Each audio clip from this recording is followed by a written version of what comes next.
ਵਿੱਚ ਹਾਂਜੀ ਉਹਦਾ ਤੱਕ ਹੋਣਾ ਚਾਹੀਦਾ ਹੈ।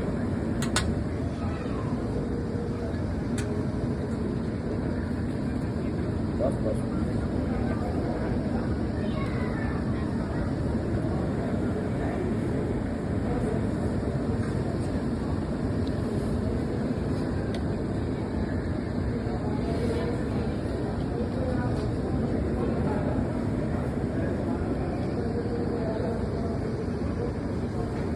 जी अस्सलाम वालेकुम। मेरा चंद मेरा मक्खन मेरी मलाई अजवा गार्डन साहिवाल बाईपास से एक दफ़ा आई तो हर खाने का अलग अलग जायका पा के मेरा चंद अपनी जबान में चाहिए।